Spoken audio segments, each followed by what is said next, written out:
अस्सलाम वालेकुम students, welcome to online biology class. उम्मीद है कि आप लोग खैरियत से होंगे। स्टूडेंट्स, आज हम पढ़ने जा रहे हैं कि एक्टिन और मायोसिन फिलामेंट के इंट्रैक्शन को कैल्शियम आयंस कैसे कंट्रोल करते हैं। कल हमने स्लाइडिंग फिलामेंट मॉडल के बारे में पढ़ा था, जिसमें हमने पढ़ा कि एक्टिन और मायोसिन फिलामेंट्स कैसे एक दूसरे के ऊपर स्लाइड ओवर करते हैं, कैसे इनके दरमियान क्रॉस ब्रिजेस बनते हैं और कॉन्ट्रैक्शन कैसे होती है। आज हम पढ़ेंगे कि एक्टिन और मायोसिन फिलामेंट का इंट्रैक्शन होता कैसे है। तो सबसे पहले हम बात करते हैं कि मसल सेल्स कॉन्ट्रैक्ट करते कैसे हैं। मसल सेल्स कॉन्ट्रैक्ट करते हैं through nerve impulse that arrive at the neuromuscular junction. अब न्यूरोमस्कुलर जंक्शन क्या है? न्यूरॉन और मसल्स के दरमियान जो मीटिंग पॉइंट है या जहाँ पर दोनों आके मिलते हैं उसे हम कहते हैं न्यूरोमस्कुलर जंक्शन।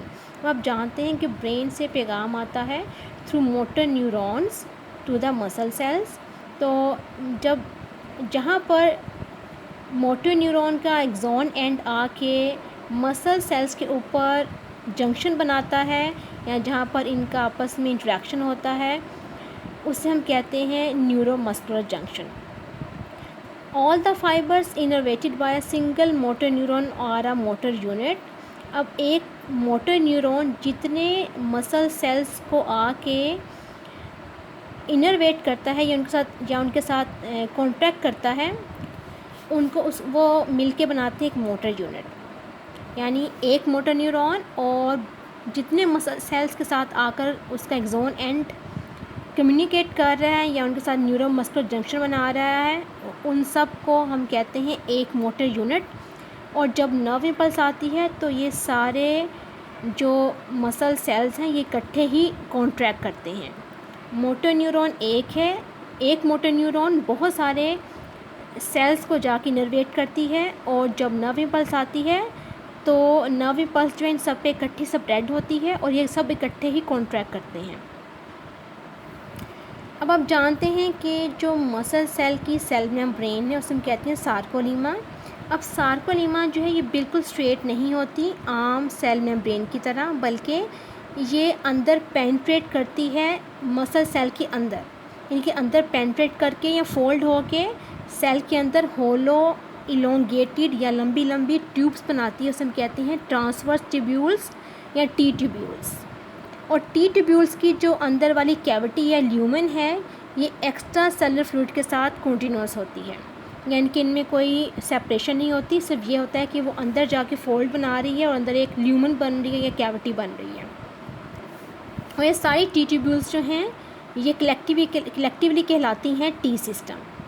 इनके हर मसल सेल में थाउजेंड्स ऑफ टी ट्यूब्यूल्स बनती हैं, इनको कलेक्टिवली कहते हैं टी सिस्टम।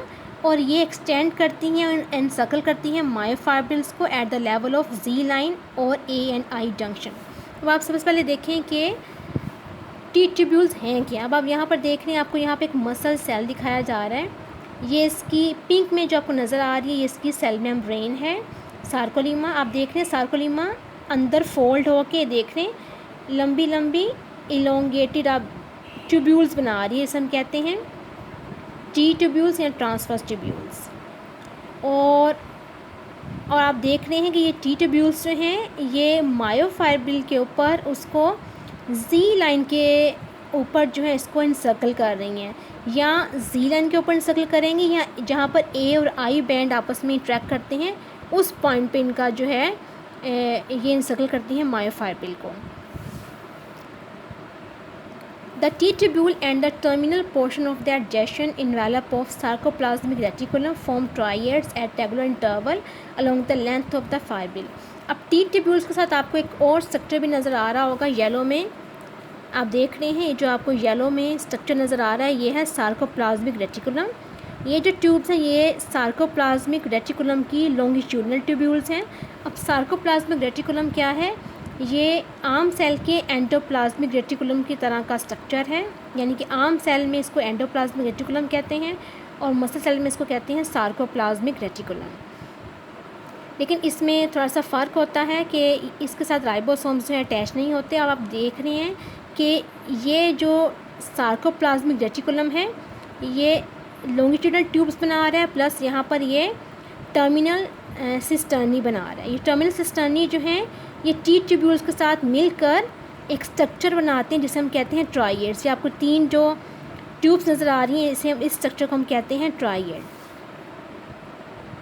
अब होता क्या है, जब नर्व इम्पल्स आती है टी ट्यूब्यूल्स के ज़रिए to the adjacent sarcoplasmic reticulum, यानी कि जब नर्व इम्पल्स आती है सेल मेम्ब्रेन के ऊपर, जो मसल सेल के सेल मेम्ब्रेन है जिसे हम सार्कोलीमा कहते हैं, जब उस पर नर्व इम्पल्स आती है तो ये नर्व इम्पल्स जाती है टी ट्यूब्यूल्स के ज़रिए towards the sarcoplasmic reticulum.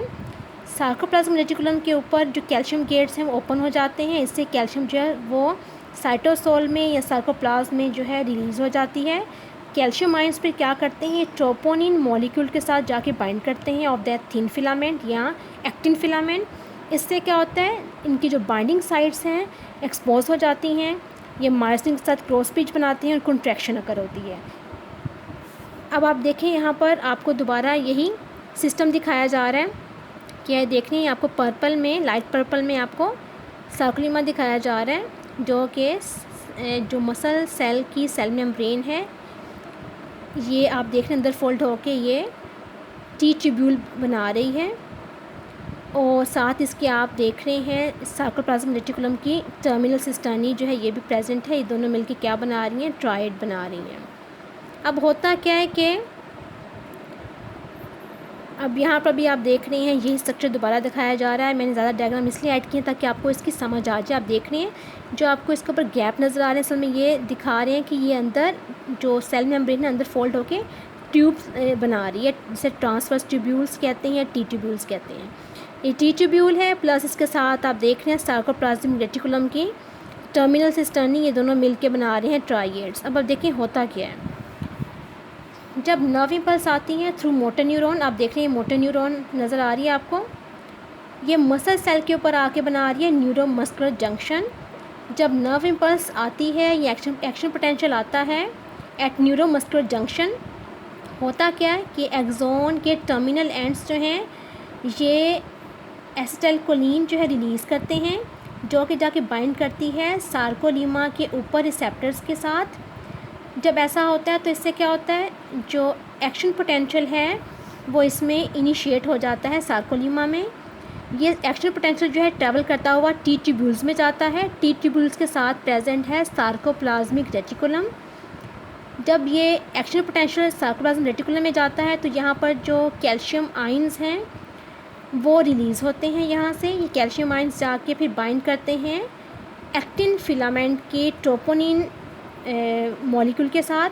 Troponin जो है ये डिस्प्लेस होता है अपनी जगह से, ट्रोपोमाइसिन को डिस्प्लेस करता है, और इसकी जो बाइंडिंग साइट्स हैं ओपन हो जाती हैं, यहाँ पे मायोसिन जाके अटैच करता है और कॉन्ट्रैक्शन जो है ये कॉज होती है। आप देख रहे हैं यहाँ पर क्या हो रहा है, thin and thick filament interaction कर रहे हैं, लीड्स टू मसल कॉन्ट्रैक्शन। आप देख रहे हैं मसल्स, अब ये एक मसल फाइबर जो है वो कॉन्ट्रैक्ट करेगा, और यानी कि उसके अंदर मौजूद मायोफाइब्रिल्स जब कॉन्ट्रैक्ट करेंगे तो पूरा मसल फाइबर कॉन्ट्रैक्ट करेगा, और सारे मसल फाइबर जब मिलकर कॉन्ट्रैक्ट करेंगे तो जो पूरा मसल है ये शॉर्ट हो जाएगा एंड प्रोड्यूसेस टेंशन।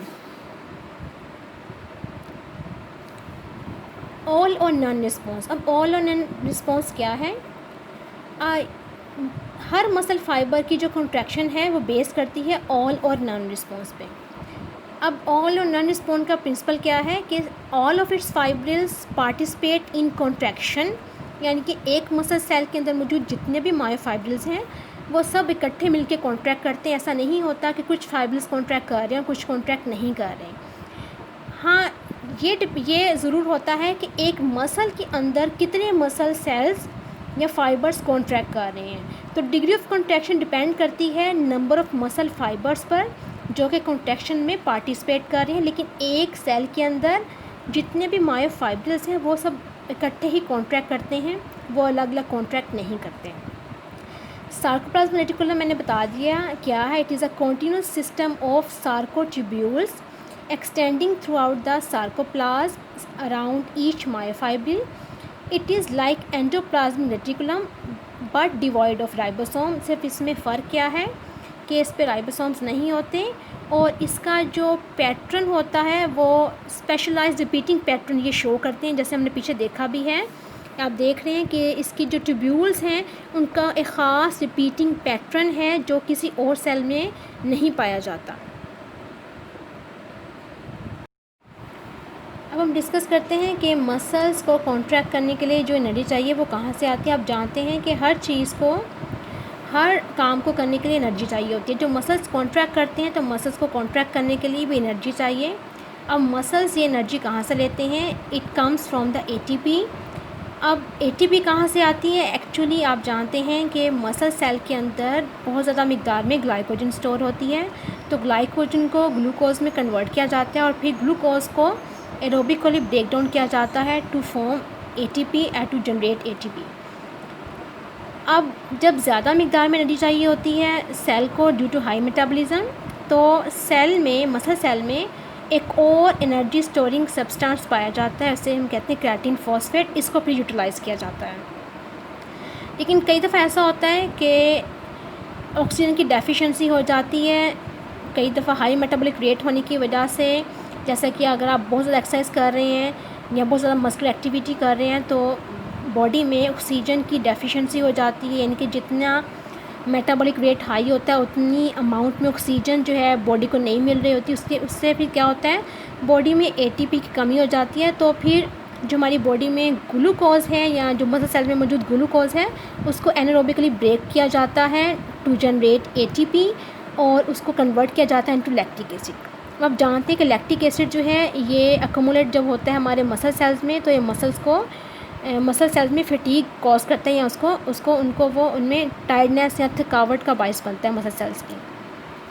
और उसके बाद जब आप रेस्ट पे जाते हैं तो आपका जो लैक्टिक एसिड है उसमें से जितना लैक्टिक एसिड जो है अक्यूमुलेट हुआ है मसल सेल्स के अंदर उसमें से 1/5 जो है उसे ब्रेक किया जाता है एरोबिकली और उसमें से जो एनर्जी रिलीज़ होती है उसको बाकी 4/5 लैक्टिक एसिड को कन्वर्ट किया जाता है उससे इनटू ग्लूकोज, यानी कि 1/5 जितना आपका बॉडी में लैक्टिक एसिड जो है प्रोड्यूस हुआ है उसको एरोबिकली ब्रेक किया जाता है और फिर उसकी एनर्जी को इस्तेमाल करके जो बाकी लैक्टिक एसिड बचा है पीछे उसको कन्वर्ट किया जाता है इनटू ग्लूकोज ताकि उसे दोबारा इस्तेमाल किया जा सके एटीपी प्रोडक्शन के लिए।